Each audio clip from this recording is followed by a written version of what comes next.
It's been a topsy-turvy season. Although the season throughout the whole Premier League has been pretty strange, bouncing around. Where leaders have held on to it for a couple of weeks. It's been a good season. I think it's done well, considering the injuries halfway through with the defence.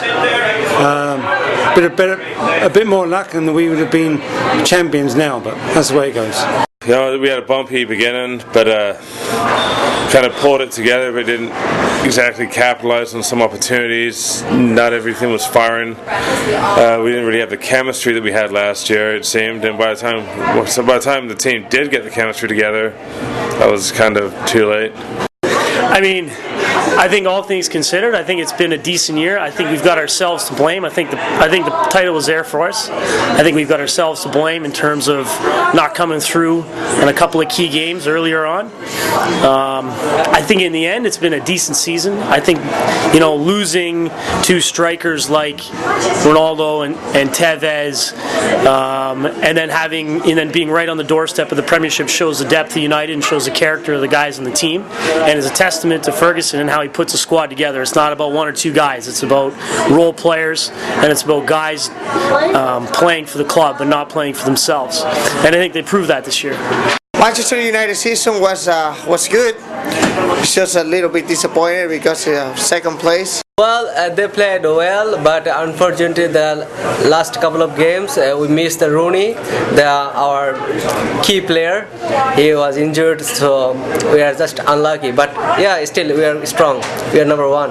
A few games that they should have won, they didn't win. You can always tell whenever the game's going, they put 10, 20 shots on goal, they never score. But it's been a close race, and it's getting closer every season. I would summarize Manchester United's season to be pretty good. To lose Ronaldo and Tevez is obviously it would hurt any team, but Manchester United pulled it together. You look at that little stretch of 6 weeks where the back line was the entire back line, including the B team back line, was all injured, and then Fletcher and Carrick were playing the defense. I mean, that obviously hurt us. Well, iffy and offy, it's one of those things. Even at the best of times, we still came in second, which isn't that bad, I guess. Well, came in second and beat Liverpool, that's all that counts.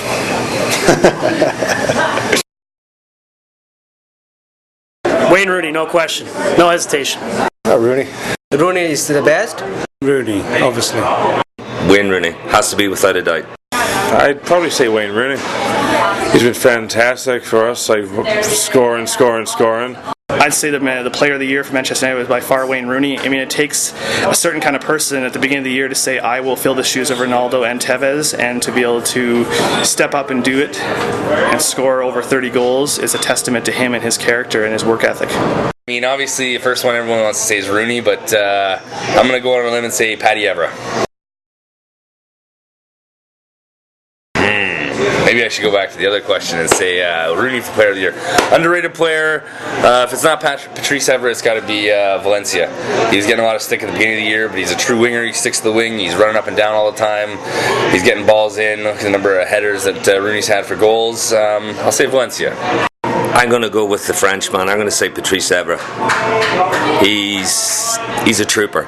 He's started every game, and he plays his heart out.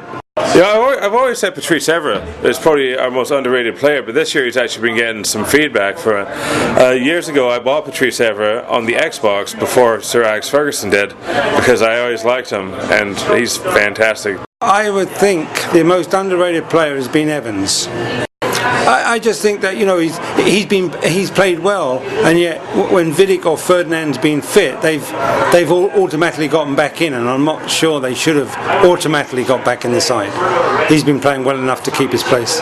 I've said it for a long time. I think the most underrated player is Fletcher, and if you look at the numbers, when Fletcher's playing, they have an above 90% win percentage. I think Raphael's getting a tough knock. I like Raphael. I think he needs a little more experience. He shows a little bit of experience, but I think he's going to be the right back of the future. Darn, that's a real tough one. It's hard to find an underrated. Maybe Park, because he doesn't really play that much. Gibson.